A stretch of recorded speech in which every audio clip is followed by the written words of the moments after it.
Good morning, East Lansing, Michigan, home of the Michigan State University.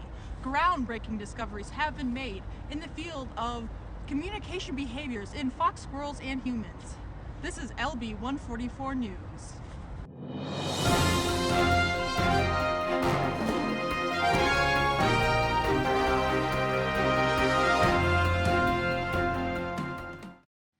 It's another beautiful day in East Lansing, and for one research team, that only means one thing: more opportunities to collect data.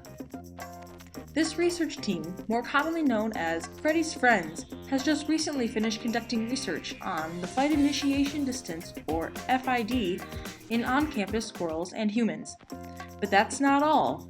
Freddy's Friends wanted to investigate how the average FID changed when subjects were eating compared to when they were not eating. So what exactly is flight initiation distance? Freddy's Friends researcher Marissa Leonard is here to explain. Flight initiation distance is the distance a threat or perceived threat can get to another organism before it exhibits flight or escape behavior. I will now do a demonstration.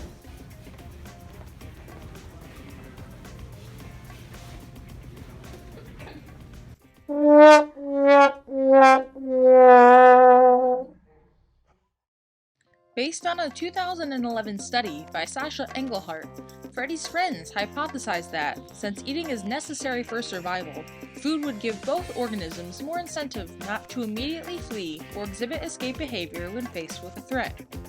From this hypothesis, they predicted that eating subjects would exhibit a lower FID than non-eating organisms of the same species. According to a study published by William Cooper in 2009, this is because when subjects are eating, they are calm, relaxed, and distracted.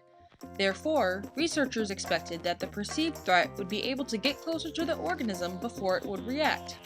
Cassie Dutcher, a Freddy's Friends researcher, explains the methods used to obtain the results. In order to measure the flight initiation distance, we use orange flag markers and a tape measure in order to mark the squirrel. Well, before she was distracted, you will see that the flag markers are being placed at the squirrel's initial position and at the closest distance that the threat had approached.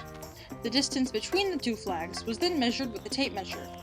This distance was then recorded in a notebook. The human subjects were primarily observed in the cafeterias, while squirrels were observed in many different locations around campus.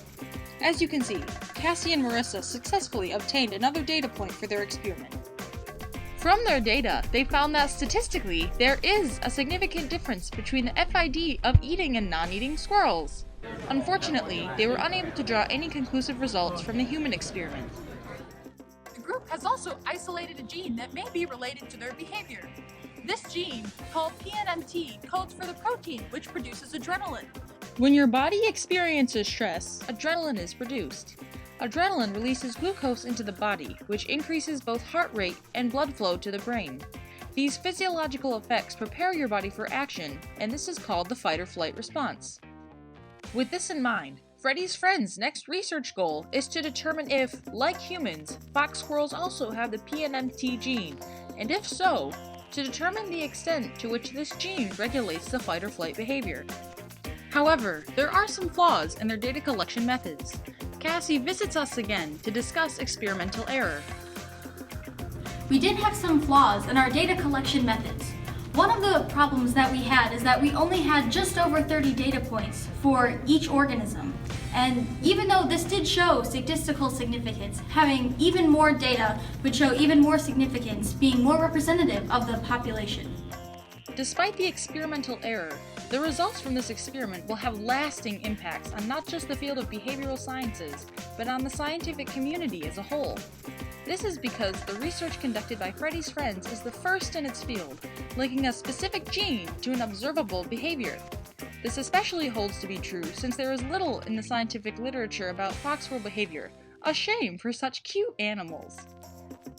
Freddy's Friends are truly forging the trail for the future of observational research by bridging the gap between behavior and genetics and furthering our understanding of the fight-or-flight response. From MSU's campus, this is LB144 News. Thank you for watching. Back to you, Dr. Lucky.